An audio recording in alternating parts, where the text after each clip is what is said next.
So, hello everyone, hope you're doing well, hope you're looking after yourselves. Welcome to another episode of Pick Up the Controller, where we discuss all things gaming and bring to you amazing guest speakers. We discuss amazing games, but most importantly, we get to see a bit more of the fun side of things. Because as you all know, obviously, we love talking about education, employability, getting into new things, entrepreneurship, all of that fun stuff. But at heart, many of us on the team are gamers. So we love to share our passion with you guys and learn a bit more about your passions as well. As you know, we have amazing guest speakers that come on, and I never like to do introductions because I think it's best for us to hear from these amazing people themselves. So I'm going to hand it over to our amazing guest speaker today, Tori. Could we please know a bit more about you and what you do? Yes, so hello. I am a content creator, so I create mainly cozy gaming content and Just Dance content. And I also play a bit of Marvel Rivals and do some co-working streams as well. Okay. Oh, cool. Before we go into the questions, as someone else who plays Marvel Rivals, what's your favorite role to play as, and who is your favorite character to play as?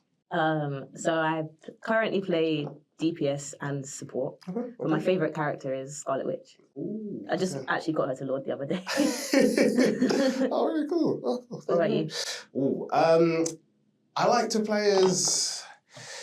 Sometimes I play as tank, but I found that DPS is like my strong suit. So like I don't know how I ended up with Iron Man, because originally when the game came out, I was like, cool, I'm going to be like Spider-Man. Yeah. I'm a massive Spidey fan, so I was like, Spider-Man's going to be a character. But then I was just like, I think the first match I played, someone was already Spider-Man, so I was like, cool, let me try Iron Man. Yeah. I was like, I'm liking it. And I like how he moves around the map. I like his ult, so when I got MVP with him once. He's so annoying.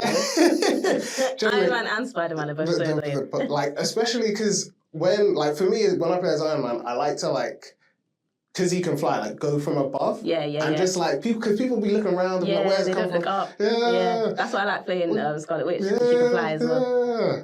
But yeah, we're going to go on to the first question. And as you mentioned, you are a gaming content creator. You do live streams. But you also mentioned that you're in a very niche area in your gaming, which is Just Dance and cozy indie games. So what inspired you to start streaming? And how did you find your niche with in Just Dance and cozy indie games? So I started streaming in 2021. I started streaming in August 2021, actually, just after my birthday. And I guess I was inspired by my group of friends. So some of them started streaming, and then we all just decided, right, we're all eventually going to start streaming. So one by one, we all started streaming, and then I think I was the first to last person to start streaming in the group. So that was fun. And then how I got into my niche, I actually really strayed away from the word niche for a very long time, because when I started creating content, I started on YouTube in April 2021. And I was like, I'm not going to have a niche because I play a lot of games. I played a lot of games at the time. I played Apex. I played indie games, story mode games. I played everything. And I was like, I just don't want to put myself in a box and say I'm this kind of content creator or this kind of streamer. So I was just doing everything under the sun when I first started streaming. And then I think it got to a point where it was just this is a lot. I'm actually doing a lot of stuff, and it's not nothing's, I feel like I'm doing all the things but nothing at the same time. So I guess I only recently developed my niche, so to speak, this year. Okay. I've played Just Dance since the first game, 15 years ago now. And then I streamed it for my second year Twitchversary. Okay. And it was just the stream was so, if you look at how my streams look like now for Just Dance, in terms of the overlays and the way, the game was really big, and I had me in some tiny little square at the top when I first streamed it. But I think it was a bit full circle moment, because that was the first Just Dance stream I ever did, and Ubisoft actually raided me on that day when I first started streaming Just Dance, and I was like, maybe I could, stream this a bit more. It's kind of encouraging. So I did it every so often, and then I only recently started streaming Just Dance weekly, probably say last year. Okay. Yeah. That's really cool. And I think for as someone listening, but I'm sure for our audience as well, it's really great that you said that you don't have to there's a lot of pressure sometimes to find your niche, and whether you're going into streaming, content creation, like everyone's just like, you need to find your niche, you need to like find your area. But I think what's really cool is from what you've shared, like you don't, like you can find over time. Yeah, it doesn't have to be like as soon as you start, like you have to only stick to this area. Yeah. But also I think it's really cool because you mentioned that like sometimes it like over time, like your niche can change or like develop and grow. But also that might mean that like certain things, it's not like you're saying you're never gonna play those games, but you're just not gonna necessarily like stream them all the time or like stream them. Yeah. Which I think is really cool. So yeah, thank you very much for that. We're gonna go on to our next question, which is, you know, you have a very chill and welcoming community on your stream. Developing and cultivating a community can be quite hard. So how did you develop and cultivate your community? But then what are some of the challenges you faced in keeping that space positive? Because I think we've actually mentioned this on like earlier episodes of this podcast in particular, that like I mentioned myself as someone who like loves gaming, that like to me personally, well, like when streaming was becoming like a more popular thing, like more people were streaming, my biggest fear was just like the gaming sphere can sometimes be very toxic. Yeah. And especially if you are like, if you're black, if you're a woman, it can even be even more toxic. So what were some of the challenges you faced in keeping that space positive? And I guess how did you also overcome those challenges as well? I would say having moderators who understand you, like I told you about the group of friends who we all started streaming at the same time. They're all my mods. Nice. So, and they know who I am and they know the values that I place on my streams, my community. So if there's anyone who doesn't align with that, like in a negative way, like they got to go. Like the ban button is a real button. You can just press that. But yeah, that's also a thing. I do make it very known. Well, I did before. I changed my bio recently, but it's still quite a core thing for me. Like, I don't take games too seriously. Like, especially if games are serious. Like, I went through a time where I was playing like Black Ops 6 and stuff. I still play it, but like streaming it. And I was streaming that quite a bit. And obviously people come into your stream and, you know, COD can be quite hit or miss in terms of toxicity. So some people would come in, they'd be like, oh, they're here to have a good time. And some people are like, oh, we want to see you get 20 kills in a match. And I'm like, bro, I'm just chilling. Like, I'm not here to give you crack plays. Like, this is just a relaxed stream. And like, I just made that very apparent, especially when like I would play with people who are like my friends who are like much better at these sorts of games than me. And I'm just like getting carried, but I'm just laughing on stream. And it's like, it's not something that we need to be taken seriously all the time. Like even like Marvel Rivals, like it can be quite serious and quite stressful, but I feel like when you're playing it with the right people, it's also fun. So I try and make sure that if I'm playing with somebody, then they're also like there to have a good time. So I know some people can be like, oh, you know, I just want to win, but it's like, just have fun. Like, it's fine. Or like when people play with me sometimes, they'll feel like, oh, I'm sorry, like I'm not doing well. It's like, it doesn't matter, like we're chilling, you know? I think just making sure people are like aware that this isn't like a pressure space. Like you don't have to play well, you just have to have fun. Yeah, that's really incredible. And I think, would you say that sort of making a sort of like no pressure zone has helped you to like cultivate this community? Yeah, 100%. I feel like everyone in my community is pretty chill, to be fair. I think that it's good to not put pressure on people to perform a certain way. I think that also helps people to be themselves a bit more as well. 100%. And I think that's really, like, especially when, like you said, like with gaming, like gaming's supposed to be a very like chill, relaxed environment. Like, yes, there are moments where it's tense. Like there are tournaments for like esports, and I'm not saying that those shouldn't be, like, those can get tense. But like you said, like an average person playing like COD, Marvel Rivals, like they're just playing it as like a way to just chill and relax. And it's one of those things where it's just like creating those spaces is like really fun. And you know, like you said, like with Marvel Rivals, you know, we're talking about like how annoying Spider-Man and Iron Man can be. But I think, like you said, like those are what make the matches like fun. Because you know, like sometimes you'll be playing a match and you might see someone say like, "Damn, Iron Fist is out again." Like, could someone just get rid of him? And it's like moments like that you'll look back and you'll be like this is really funny. And I think like from like growing up, like, and we'll also get into like how you got into gaming growing up. But I know, like, for me, like, it was that, like, one of the funny things that, like, me and my brother do now is, like, we'll both sort of, like, because he's not in the UK, so I'll stream games or he'll stream games with me to watch. And, like, we've always found it funny because sometimes there are those moments where your character, like, you'll be like, oh, you know, I'm going to do this I'm gonna do this. I'm gonna like whether it's a single player game, multiplayer game. You might be like, I'm gonna go and attack it this way because I feel like this is the right thing, and then you end up doing like the worst thing possible happens. And I feel like RPGs are like a perfect example of that because you'll be like, oh yeah, you know, I'm gonna charm my way out of this situation, and then like 5 minutes later in like a massive gunfight. And I feel like that's what makes gaming like fun. Yeah. And it's just like those like ridiculous moments of like When it pure doesn't go your chaos. way, Yeah. But yeah, I think that'll be a really interesting point to. So as we mentioned, like how did you get into gaming? Was gaming something you were always passionate about from when you were younger? I know you mentioned that you know you've been playing Just Dance for a long time, but was gaming always a part of your life, or was it that you know Just Dance was like the first time you got into gaming? So yeah, gaming has been a part of my life since I was like 5 years old. I had like my Game Boy Advance SP. That was my first handheld, like 5. So yeah, I've been playing since young. And my older cousin, was like the pioneer of gaming in the family. So he had all the consoles. He had the Xbox, he had the PlayStation. He gave me his PS1. So like I just grew up playing games. I had like my Game Boy, as I said. I had the first DS, DS Lite, PSP, PlayStation 1. I didn't have a 2 because my little cousin had a 2, so I played with him. And I had a PS3, PS4, like so on. Gaming's always been a part of my life. Always, yeah. I just never, I was never very vocal about it because, like, growing up, I didn't really have any friends who played games as well. Especially, like, because when I was in secondary school, I was in an all-girls school, and, like, nobody spoke about gaming in an all-girls school. So I was like, oh, you know, I'm just sitting here, but... Like, when I'm in my secondary school and then I go home and play Black Ops 2, like, no one knows, you know what I mean? And it's only, like, I would say in, like, 2020 when I first realized, oh my gosh, there's people like me who play games. This is amazing. So yeah, gaming's always been a part of my life. Yeah, that's really incredible. And I think, like you said, like gaming's like through like every guest that we've had, like it's just incredible to see like like you said, there's always that one person in the family that's like the gaming person, and they like whether they themselves got introduced through a friend or like they themselves like were just like, oh, I've heard about this like cool game, I'm gonna like play it.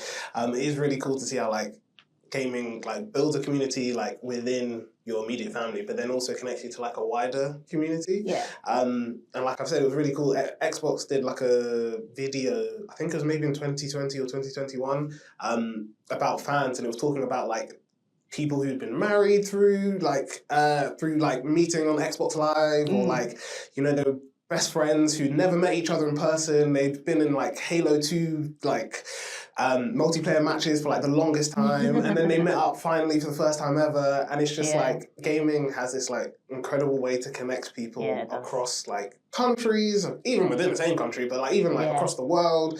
And it's just like gaming can be used as such a powerful tool to connect people. No, 100%. One of my like close friendship groups, I met one of them at an IRL event, and then he popped up to me and was like, oh, do you play games? I was like, yeah, I play Apex. And then he introduced me to all of his other friends and like, online. So I only played with them online. And then like, we're all still friends to this day. That was like 5 years ago now. And I went to his wedding like last year. Like, it was just nice. And also with Just Dance as well, like, because I didn't really know there was a community for Just Dance. I just played the game. And it was only when I went to... where did I go? I think I went to Insomnia. Rest in peace, Insomnia. It was actually a very good gaming festival. They had a Just Dance tournament, and I won it. Oh, congratulations! But like that was when I realized, oh my gosh, there's actually a community of people that played Just Dance. Like it's not just me, and so that was kind of nice as well. And I met a couple people from America, from like being in their Just Dance streams, and then I met them IRL when I went to TwitchCon last year, San Diego. So that was just really nice. Yeah, that's incredible. I'm gonna ask you now about TwitchCon and how it was, because I didn't actually know you went. But before I do, I can't let this go. What is your favorite? Okay, I've got like it's a 2-parter. So of all the Just Dances you've played, what would you say is your favorite one? And I guess the second part to that is what is your go-to song to dance to in Just Dance? Okay. Oh gosh, this is hard. I haven't. Do you know what? I've been playing Just Dance for a long time, but I haven't played that many Just Dance games. There's like a big gap in my knowledge between 2014 and 2020, because that's actually when I like wasn't playing it. but I would say probably for nostalgia purposes is Just Dance 2. Because that was the first Just Dance game I actually owned. Just Dance 1 I played with one of my friends who had it. And then I actually had Just Dance 2, and that was like, I fell in love with the game then. That was like my game. So I'd probably say Just Dance 2 is my favourite one. Okay. My favourite map is probably between, okay, I have two. My first one is It's Raining Men by the Weather Girls. That's on Just Dance 2. I can do that one with my eyes closed. And the next one is Vogue Ballroom version by Madonna. That one came out that one is on the latest one, Just Dance 2025. Okay. That one's really good, yeah. Oh, cool. Perfect. And yeah, you went to TwitchCon. For anyone in the audience who maybe doesn't know what TwitchCon is, could you please let them know? And how did that come about? How was it? Like, what was your favourite moment? Yeah, let us know. Yeah, so TwitchCon is basically like it's a convention for Twitch and Twitch streamers and people who are part of a community on Twitch to just meet and connect and just like have fun, really. There's panels, there's talks, there's stands and stuff of different brands that go. It's good for, I feel like it's kind of niche in a way, because it's not like Comic-Con where you can go if you like games, anime, comics, all of that stuff. Like it's literally just Twitch. Like if you're not a part of the Twitch universe, you probably won't understand majority of the stuff that's being presented at TwitchCon. But it was very good. I really enjoyed it. It was my first US TwitchCon. I've only gone to the EU ones before, so that was nice. To like travel far and somewhere like warm as well. That was really good. But yeah, no, I would probably say that was my favorite TwitchCon for sure. It was 3 days. I went to a K-pop dance class. Nice. They had one there. One of the I think she was Twitch's first ever ambassador. I think. Umino Kaiji, she hosted the K-pop class. That was really fun. There was Just Dance sessions. I mainly went for the Just Dance sessions, of course. That was like across 2 days, so that was fun. What else did I do? There was like a nice breakout area outside where you could have you can get food and stuff, but there was also like places for you to sit. And like I'm cozy in streams, but I'm also cozy in life. Like I found this wall.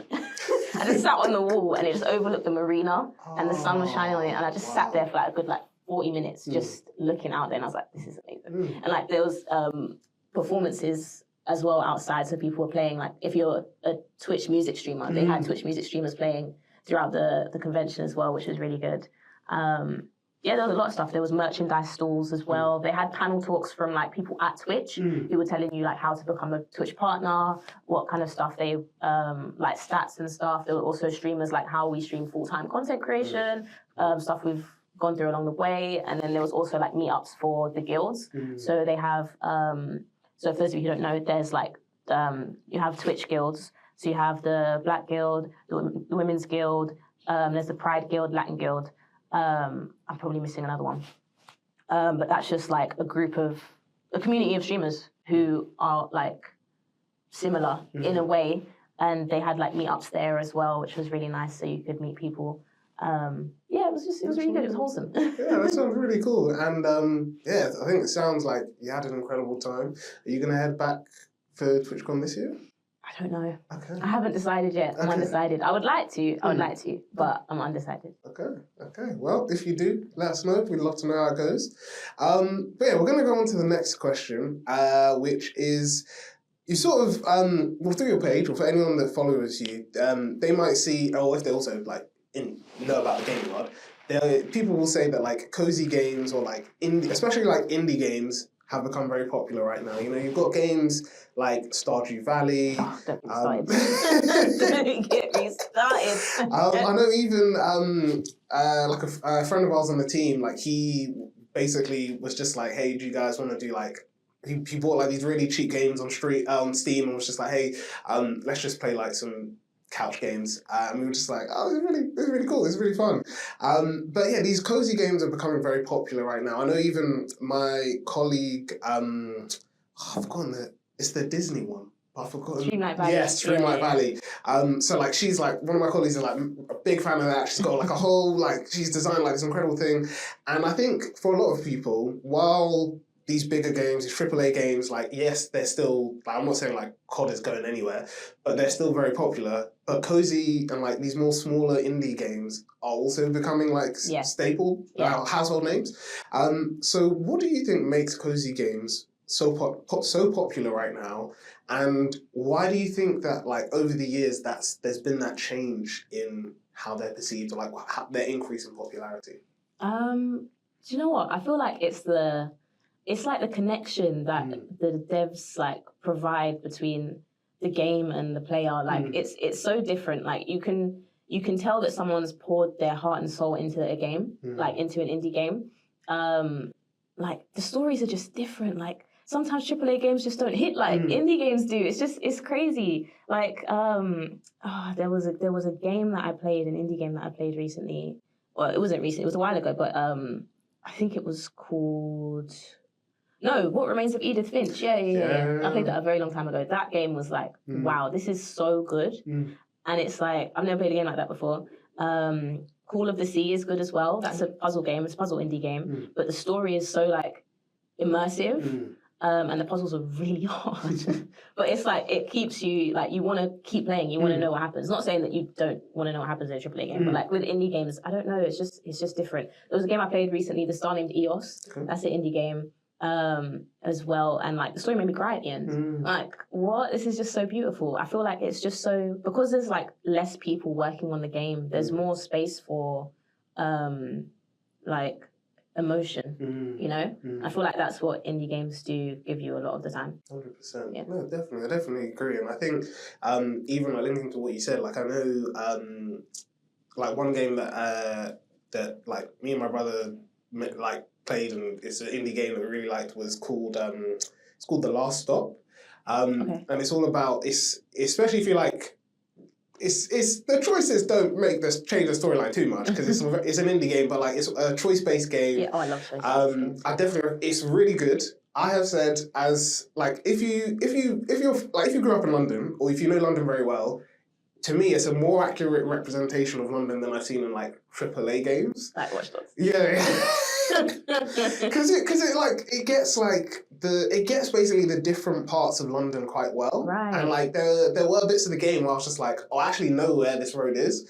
Whereas like you said, like with bigger games like Watch Dogs, it was very much just like, oh no, this is just like a very generic London. Right. You've got like the big staple pieces, but it doesn't necessarily get the like what London's like. Yeah. And yeah, like I love that game. It was really fun. Me and my brother played it. We had like the best time.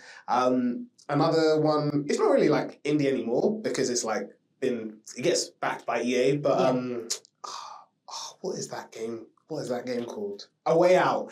That is that company always does, so their games are always like it's dual controller. So like you play with someone else, you can either do it online or you can do it like with the person next to you, which also is a thing that I've said gaming needs to bring back, because I like, to my knowledge, apart from that company, the only other game that does it with like someone sitting next to you is Lego.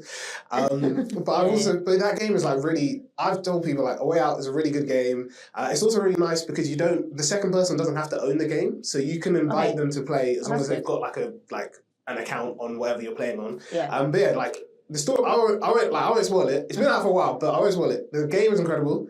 The story is like super. It's great. There's a massive twist at the end. The twist has two endings, and both of them suck, because you want to have a good ending for like everyone, and it's just like, no, you can't. It's like that. Yeah, it's rough, but it's good. I would say like when I was playing with my friend, we were both just like, oh, this is really good. And then when we saw the twist, we were just like, oh, okay. And then when you had like a choice of two different endings, we were both just like, okay. Yeah. Okay, so which one of us is gonna like take the bullet for this? And we were just like, yeah, we don't know. So but it was fun. It was a really good game. And they've got a new game coming out called Split Fiction, which is about I've heard about that. Yeah. It looks like it should be really fun. I like the concept of so like both characters work on, I think it's like a VR game, and one is like loves sci-fi and fantasy. Sorry, one loves sci-fi, the other one likes like fantasy. So some of it is like very reminiscent of like Tron. So there's like, you have like a motorcycle chase. The other one is very much like Lord of the Rings. The game also apparently gets really weird. You play as there's a bit where you play as like a sausage, and you get grilled, and you have to like the game mechanic is you like roll around, you have to get grilled to go progressive. God. So it's very like random, but I like that company's really good with like building the emotion, and I feel like that's what you said. Like with smaller games that aren't necessarily big or don't start out as big names, it's that like small intermediate like relatability that people really love. And whether it's like a single player game, whether it's a multiplayer game, it's like just the knowing, like indie games they know their strengths and they play to it. So whether it's like we want to have the best story, but the gameplay might not be great, but the story's going to be amazing. And I think like finally to like sum this up, a perfect example of that, of a AA game that like got really or did really well was like Black Myth Wukong. Because that was by like an independent studio. People were like hesitant on how it would be. It was in development for a long time, and it did really well. It won a lot of awards. A lot of people were surprised. A lot of people said like this is what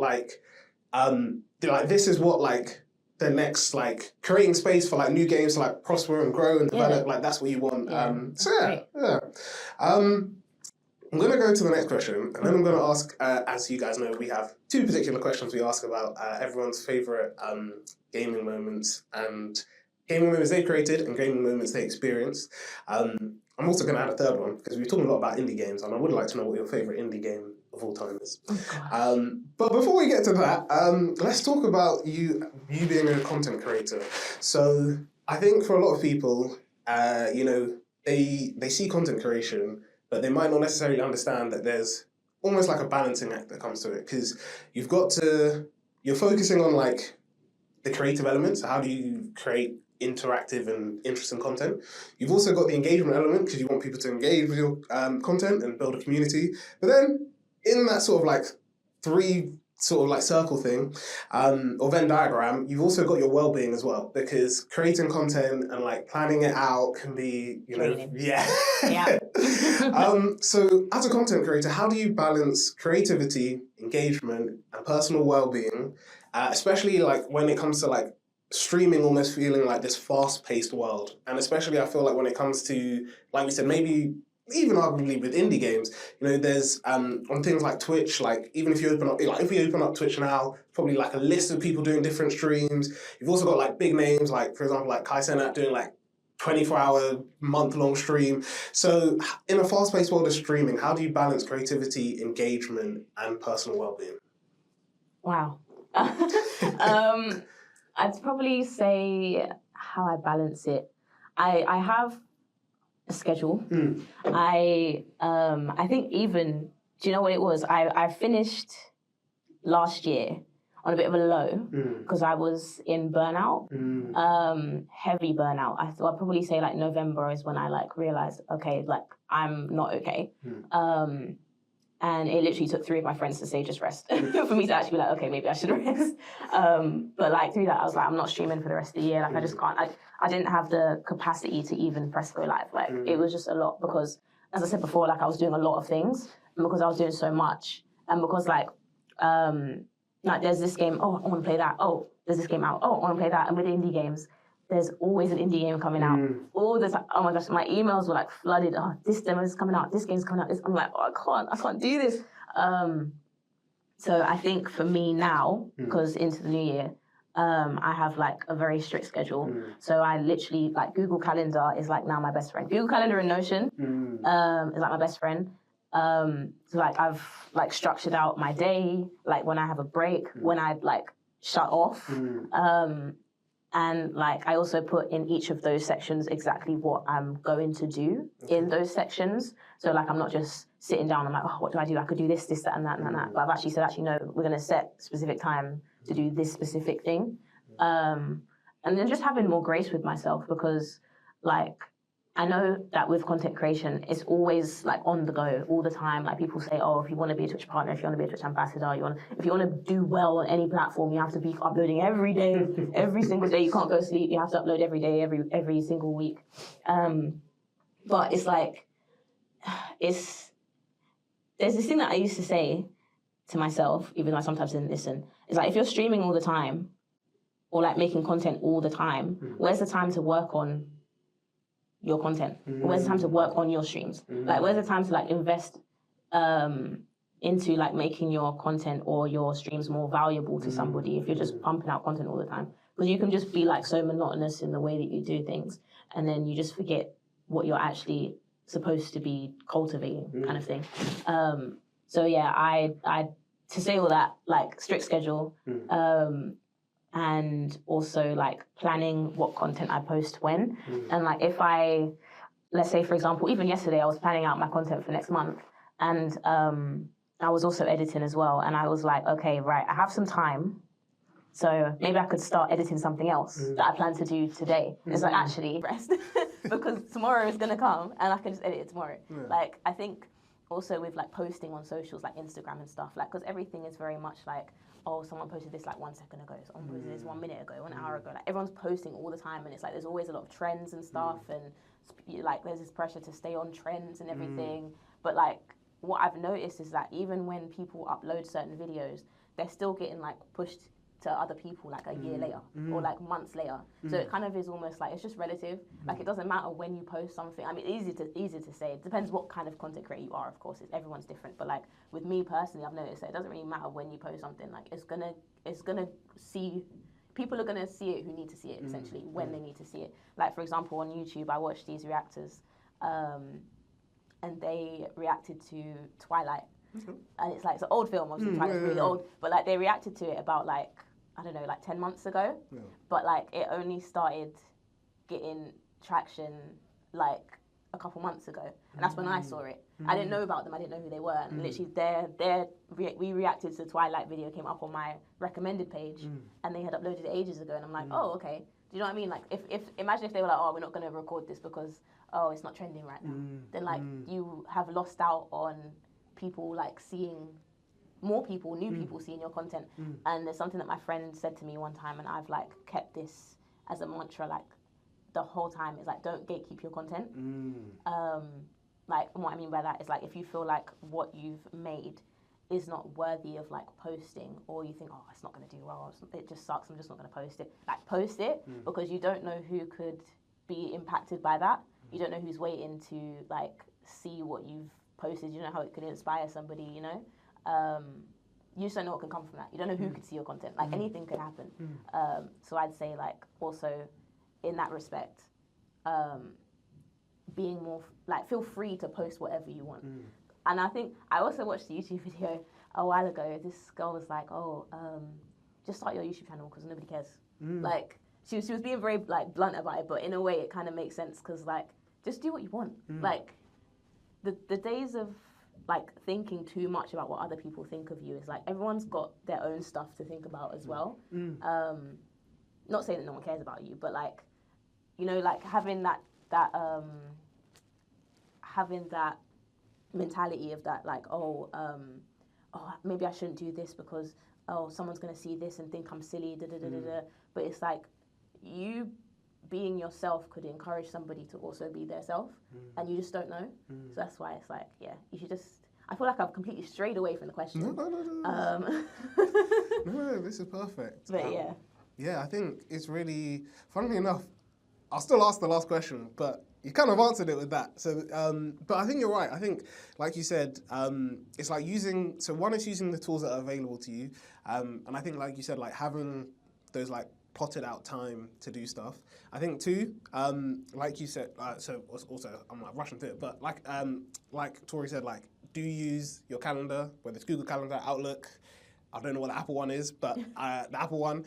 I think Notion is a really good tool. I'm not gonna lie, I have a Notion account. I found it it's good, but it's like overwhelming, so I haven't like dived into it. But I do see like how it can like break up everything and how you can use it to like give tasks. And, I just use a template. Yeah. I just found a content creation template online. Just bought that for like £20. And I just used that. Been using that for like a year now. It's just really good. But I think it's that. It's like you've got all this like as a platform. It's really useful to like break up all of the content and like help you to like see everything. But I think as well. What I really liked was like you shared the importance of like just getting your content out there, because I think one of the biggest things people think is it's just like whether it's imposter syndrome or you feel like, oh, you know, this random person from like secondary school is going to see it and be like, oh, what's this person posting about? This is so random. Yeah. But it's just about like not overthinking that. It's like you've got a story to tell, and like you said, like I think people always think that content has an expiry date, but like literally as you've shown, like no, it doesn't. Like people, like you said, like nothing new has come out from Twilight. It's not like there's a new Twilight film or TV show or whatever, but it's just like no. Sometimes people will just like see stuff later on, and that's perfectly fine. And it's less about how many views does your content get within the first 24 hours, first week, first month, whatever. But sometimes it's about like, sometimes people will find your content when they need to. Over time. Exactly, yeah. Like one of the videos, I uploaded a video like 3 years ago and it was installing an SSD into my laptop, my MSI laptop. I just did a top-down video of me just taking it out and putting the SSD in. And then like I posted that, and like even up until now, people have been like commenting and being like, "Oh, like this is really helpful, thank you." And, like this was 3 years ago, but like people are finding it now. And I'm like, "Oh wow, that's kind of cool." Like, I'm glad I posted it. Yeah, and it's literally like you said, like you never know when like that person will find your content and be like, "This is actually," because I think that's like you said, that's the thing as well with like YouTube or Instagram or whatever platform you're on. Sometimes there's like too much content, but sometimes whether it's through just posting, not necessarily every day, but like consistently and like having a schedule of posting, sometimes that might mean like YouTube will push your content to someone else and they'll be like, oh wow, I haven't seen this video. And I know like as someone who like listens to podcasts, that's how I found podcasting. I've like if I bring them on the podcast, I will probably scream. But like whenever I talk about gaming, I always mention my favorite gaming not streamer, but gaming YouTuber, the Radbrad. Oh yes! Oh my gosh, yes. Like I've loved it. I love his content. Don't know what he looks like. Been watching him for years. Yeah, but I even told people because like I know there were like people whether it's through my work or like through just like meeting at events, they were just like, oh, I'd love to do like video streaming or like upload like YouTube let's plays. Yeah. But they were just like, I don't want to show my face, I don't want to do this. I was like, oh, like there's a guy called Radbrad. Like he doesn't really show his face. Like I was like, in the early impact is crazy. Yeah, like even up until now I'm like, how convenient. Yeah. I just say that just randomly. And I think what's really like, I think especially like for people that have been like, what I like now, especially someone who's been following me for a long time, but also from his channel, you can just see like his overall growth. And like I think it was maybe his like he did so there's a game called Heavy Rain and he like love Heavy Rain. It's a great game. Definitely recommend.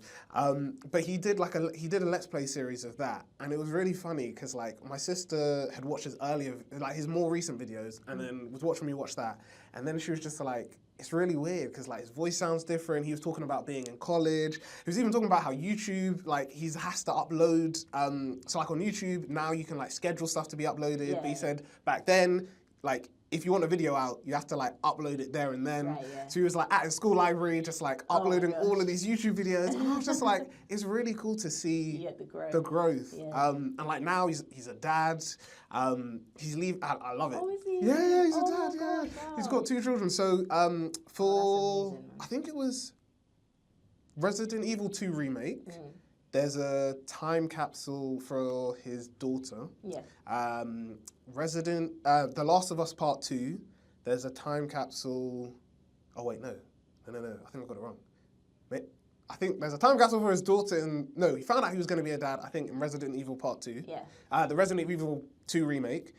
Last of Us Part 2, the first part. I think there's a time capsule. Right. Then there's a time capsule for his son for God of War Ragnarok. When that came out.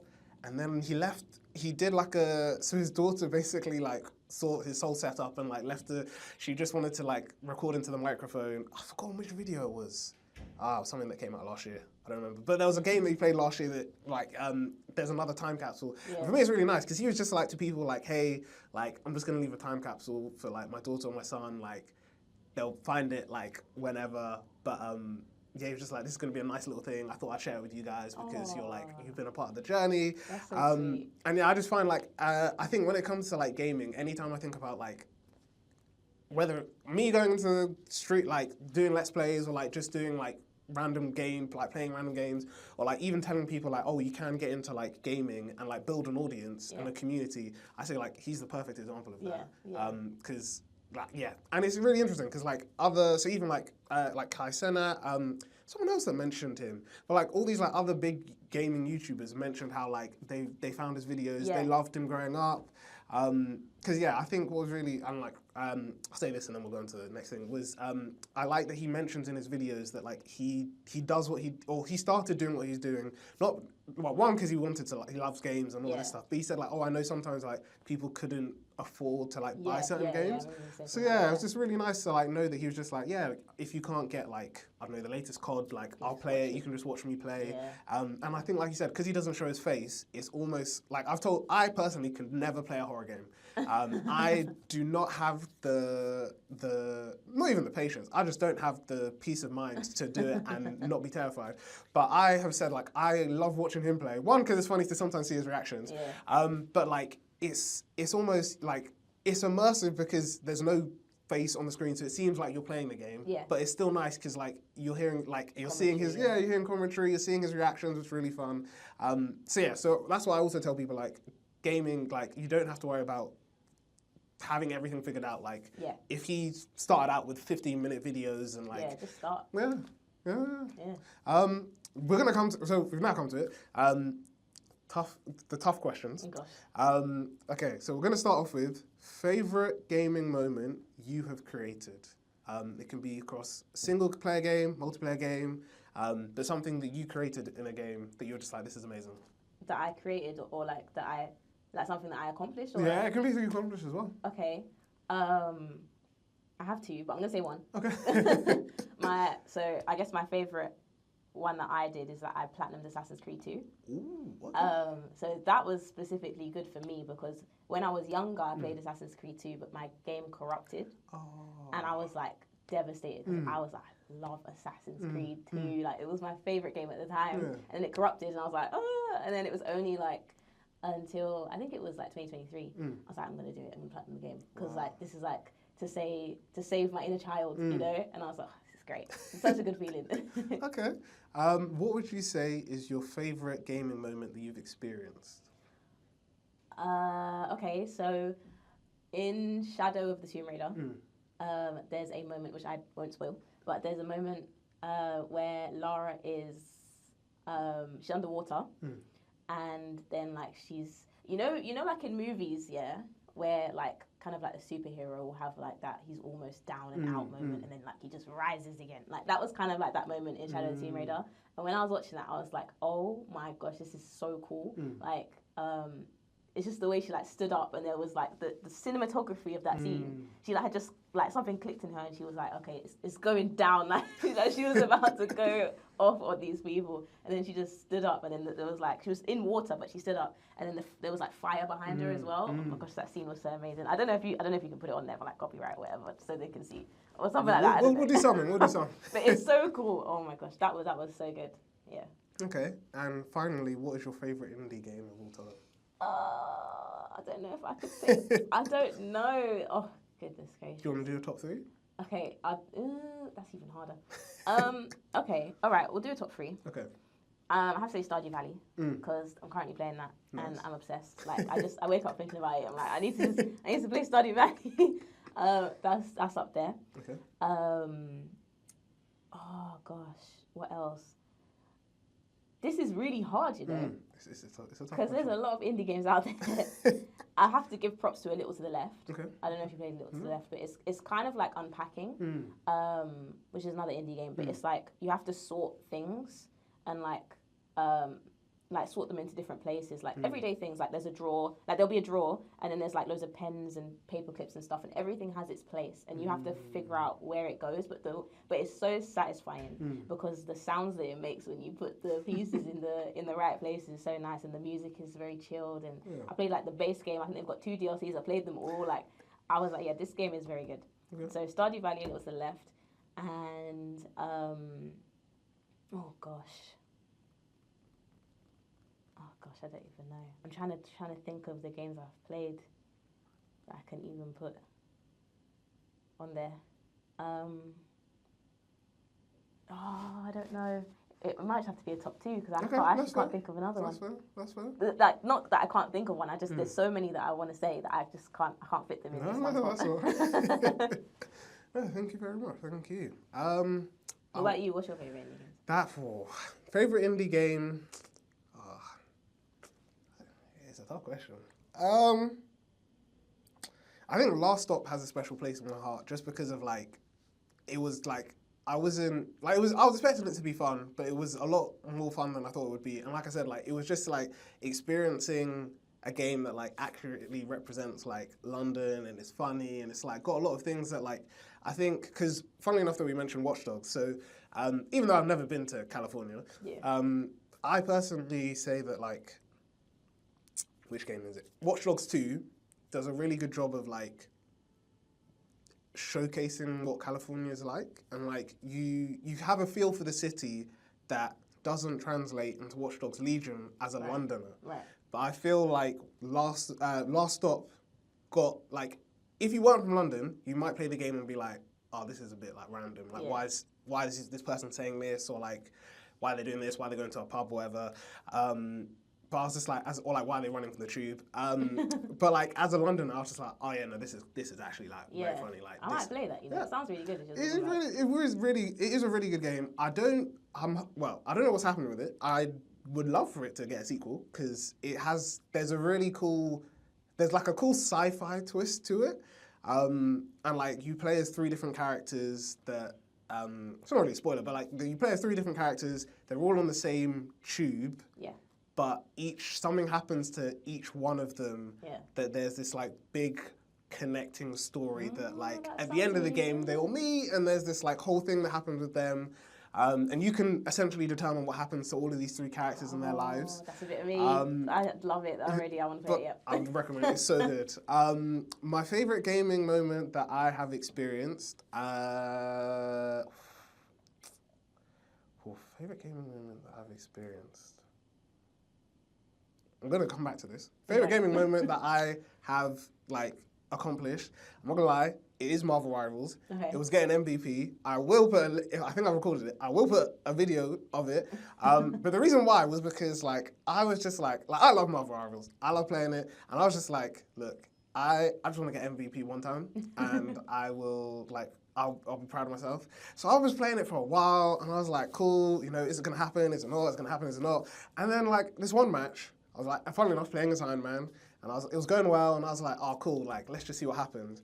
And it was just like very random because like the card popped up and it was like MVP and it had my name tag, and I was like, that's me. I was like, I'm MVP. So that was like a very proud moment. I was just like, I didn't even like I wasn't necessarily always like I don't always play it to like get it, but I was just like, you know, it'd be nice if it happened one time. Yeah. So yeah, for that to be like, and it was very like much surprise because I was just like, I don't think I did that much to get it, but I was just like, cool, I'll take it. Like it went well. Yeah.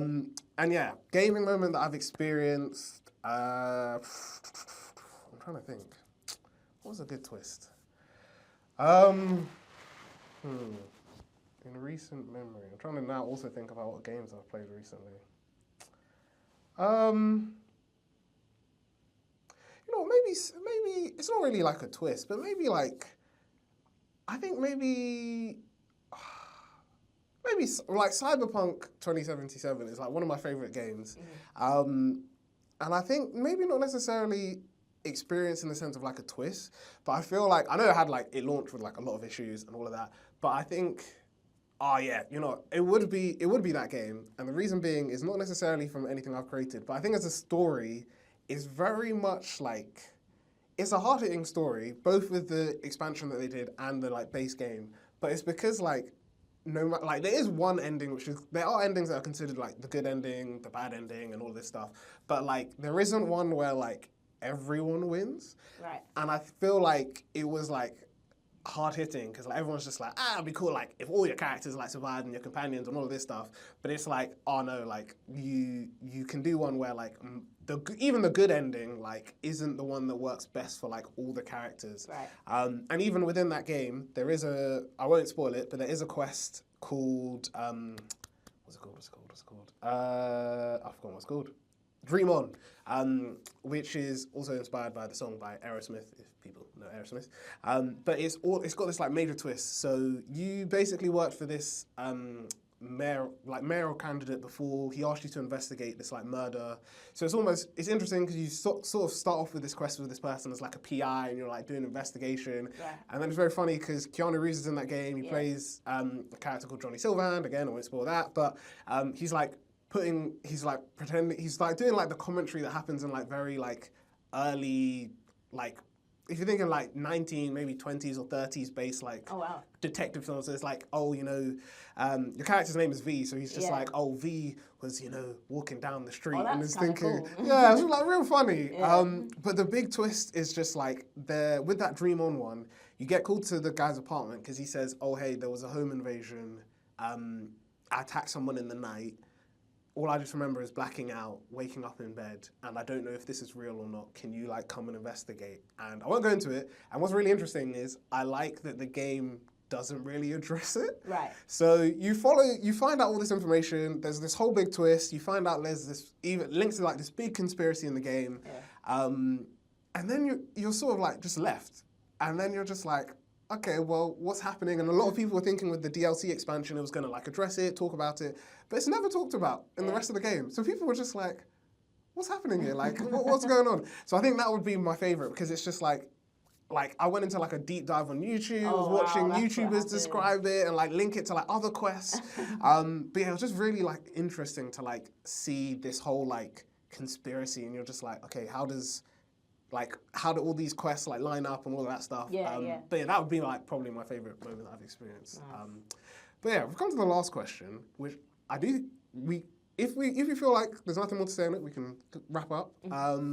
Or if you've got any questions you want to ask me, you're welcome to. But what advice would you give to aspiring streamers looking to break into content creation, especially those who are maybe interested in doing interactive and cozy gaming? I mean, just do it.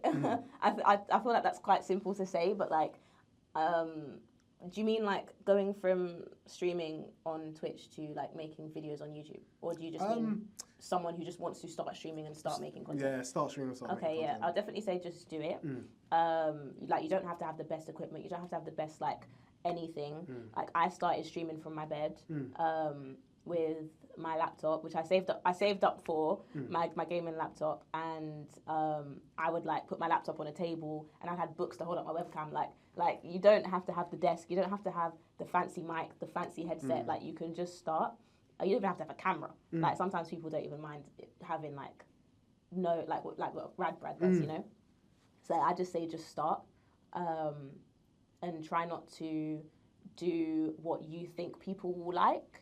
Do things that you like, because I think that's also important when you start off, especially because you don't want to start doing something that you're not enjoying, because then it will just become a chore. So yeah, I would say that.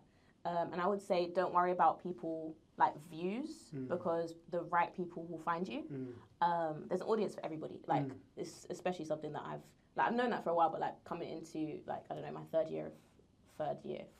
year of like creating content, it's like there's actually an audience for everybody. Like, everyone can start making content in their own way, and someone could relate to you on some level, and then they'll find you and they'll be like with you forever. Do you know what I mean? Like, in terms of like supporting your channel and stuff like that.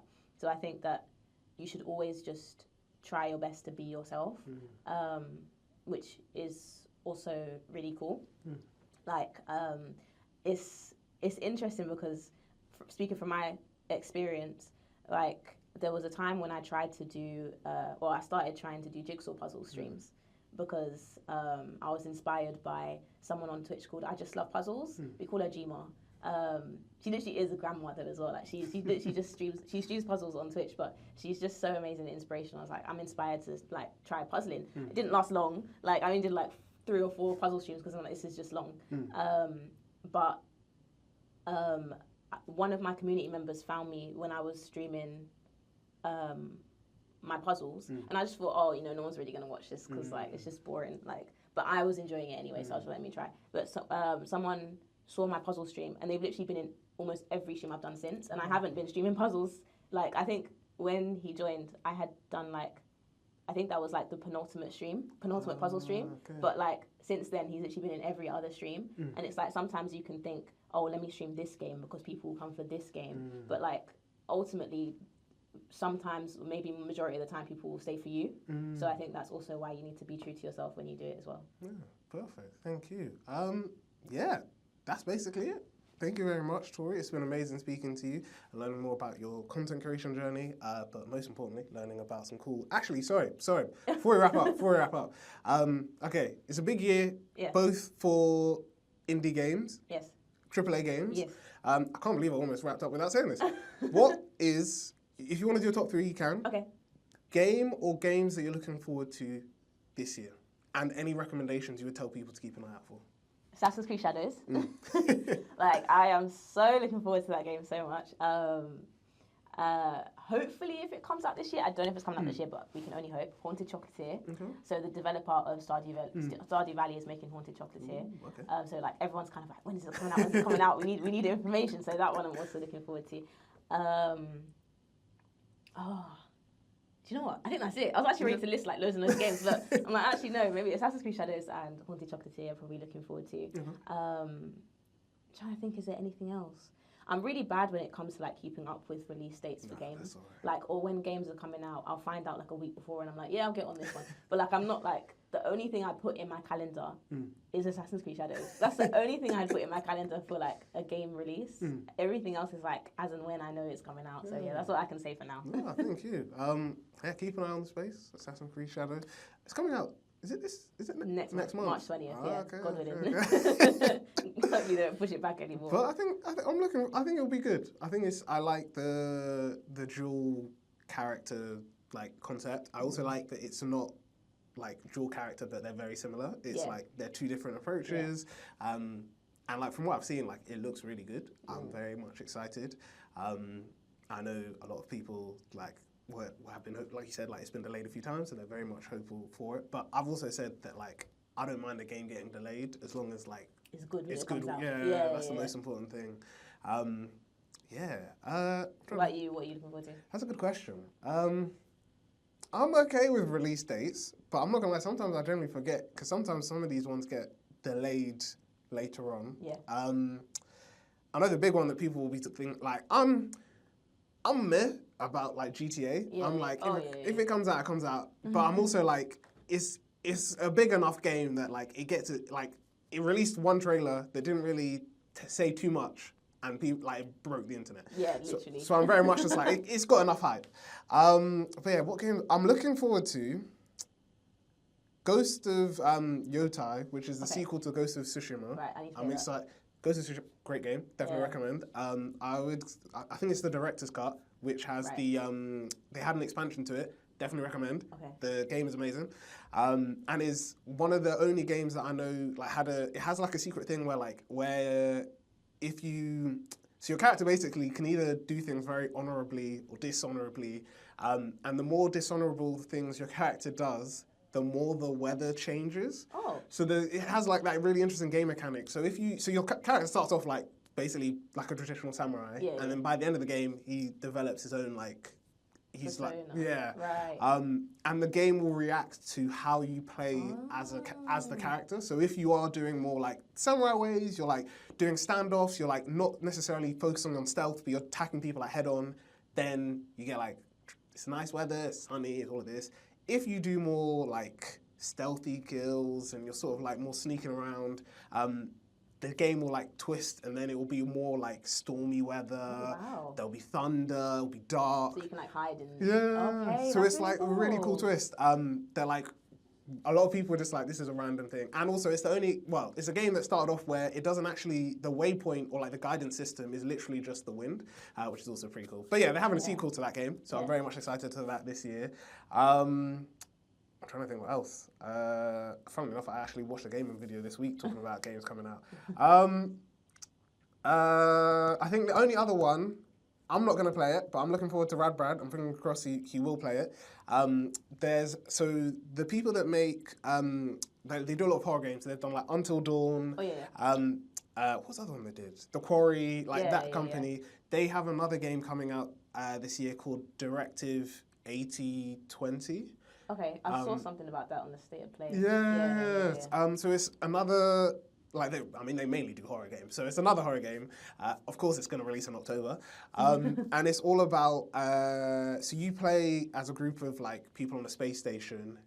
A meteorite crashes into your ship, but it's got this, like, alien parasite that can mimic people. Oh, God. And it's all about, like, essentially your characters have to, well, ideally you want all your characters to survive. Yeah. That's not gonna happen. But yeah, I'm very much, like, excited to see that, because I always, especially, like I said, I'm not gonna play it, but I like Brad playing it. Because he's watch it. Yeah, because he's he's always just like, oh yeah, I'm gonna make sure, like, everyone, like, survives and has a good time, and, like, you know, we're gonna make it through. And then it's very funny because, like, like, especially with, like, I know he replayed Until Dawn, but when he first played it when it came out, he was just like, there's one character where you almost have to do, like, the counterintuitive thing to, like, save that character. Right. So that character's girlfriend, like, falls down this hole, and then he can either jump to, like, try and go and save her, or, like, jump to essentially escape. Yeah.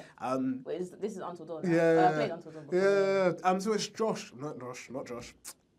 Matt, I think is the guy's name. Oh yeah. But yeah, so Emily. Yeah. So the first time he played it, he was like, well, obviously I'm gonna jump to try and save her. Yeah. And then Matt dies.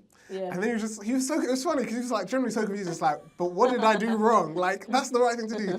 And then it was funny because when he replayed it last year, he was just like, okay, he didn't replay the game, like, before the remake came out. So he was just like, I know that there's, like, a counterintuitive thing that I need to do here to save him. And he was just like, look, I don't remember most of the game, but I know, like, to save him, there's, like, one thing I got to do. Yeah. So yeah, I'm very much interested to, like, how they do this, and especially because the alien can mimic people. Right. I'm very much, because I've got ideas that I'm like, is it going to play it that, like, you will think you're playing as, like, a survivor, but then actually the whole time you've been playing as the alien. Right. So it's like, oh, you're a good person. Yeah. Then the big twist is you're actually, like, put everyone else at risk because they're actually the alien and you're not. Oh my gosh, that reminds me of I don't know, you can cut this out if it's too much, but that reminds me of Squid Game. Have you seen season 2? Like the second episode, you know what I'm talking about, right? That was like, whoa.